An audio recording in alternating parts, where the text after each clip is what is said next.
Hi friends, నమస్తే. ఎలా ఉన్నారు? నేను మీ గాంధీ. అసలు దేవుడంటే ఎవరు? మీకు తెలిస్తే కామెంట్ బాక్స్‌లో చెప్పండి. దేవుడంటే ఎవరంటే, మనకు సంబంధం లేని వ్యక్తులకి, మనకు లాభం లేని పనులకి ఎవరైతే ముందుకెళ్ళి సాయం చేస్తాడో వాడే దేవుడంటే.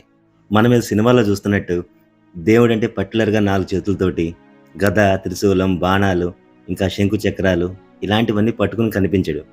ఇవన్నీ మన ఊహ మాత్రమే. దేవుడు నిజంగా ఎప్పుడొస్తాడో తెలుసా?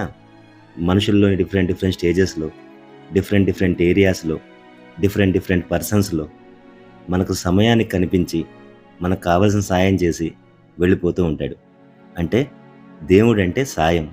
ఇలా ప్రతిరోజు దేవుడిని మీరు ఎన్నిసార్లు చూసారు? ఒకసారి కామెంట్‌లో చెప్పండి. మనకున్న పిచ్చి నమ్మకాలతో దేవుణ్ణి గుళ్ళల్లోనో, మసీదులోనో, చర్చిల్లోనో బంధించేశాం. కానీ దేవుడు అక్కడ మాత్రమే లేడు. మీరందరూ పురాణాలు నమ్ముతారు కదా! సరే, అయితే ఇది వినండి. మన సాంప్రదాయం ప్రకారం ఎవరన్నా కనిపిస్తే నమస్కారం చేస్తాం. దానికి ప్రతిగా వారు కూడా 2 చేతులు జోడించి ప్రతి నమస్కారం చేస్తారు. ఇది తెలుసు కదా అందరికీ? అసలు అలా ఎందుకు చేస్తారో తెలిస్తే అప్పుడు మీకు దేవుడి గురించి తెలుస్తుంది. ఇదేదో మొక్కుబడి కాదు.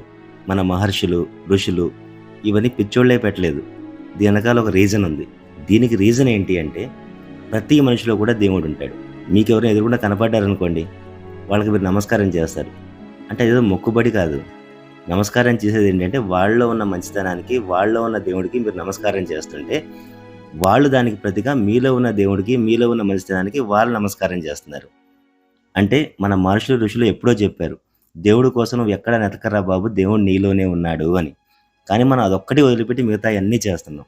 ఇంకా క్లియర్‌గా నువ్వు దేవుడిని చూడాలనుకుంటున్నావా? అయితే ఇలా ప్రయత్నించు. ఖచ్చితంగా చూస్తావు. నీకు సంబంధం లేని వ్యక్తి, నీకు వాళ్ళెవరో తెలీదు, ఎప్పుడు చూడలేదు, బట్ కష్టంలో ఉన్నాడు. అప్పుడు మీరెళ్ళి ఆయనకి సాయం చేయండి. అంటే ఆయన బతకడానికి ఒక జాబు, లేదా అతను ఎక్కడైతే బాధపడుతున్నాడో అది సాల్వ్ చేయడానికి మీ వంతైన సాయం చేసి చూడండి. ఆ సాయం పొందిన వ్యక్తిని ఒకసారి గమనించండి. అతని కళ్ళల్లో ఒక రకమైన ఆనందం వస్తుంది.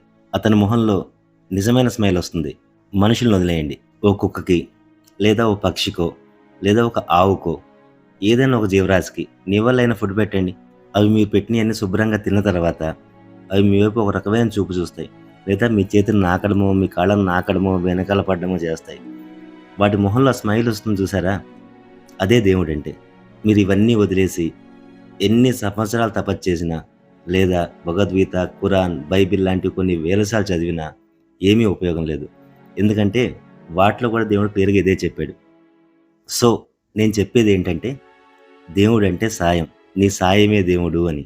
నేనెక్కడో లేనురా బాబు, నీ పక్కోడిలోనే ఉన్నాను, నీలోనే ఉన్నాను. నేనిలా నిజమైన దేవుడిని రోజుకో 10 సార్లు చూస్తా. మరి నువ్వు? కామెంట్‌లో చెప్పండి. మీరు రోజు ఎన్ని సార్లు చూస్తారో? మీ కామెంట్ కోసం వెయిట్ చేస్తూ ఉంటాను. వీడియోని లైక్ చేయడం మాత్రం మర్చిపోకండి. ఎందుకంటే లైక్ చేయడం ద్వారా ఈ వీడియో చాలా మందికి చేరుతుంది. ఇంకా మనం మాట్లాడుకోవాల్సినవి చాలా ఉన్నాయి. సో, ఛానల్‌ని సబ్స్క్రైబ్ చేయండి. ఓకే? నెక్స్ట్ వీడియోలో మళ్ళీ కలుద్దాం. నేను మీ గాంధీ. జై హింద్.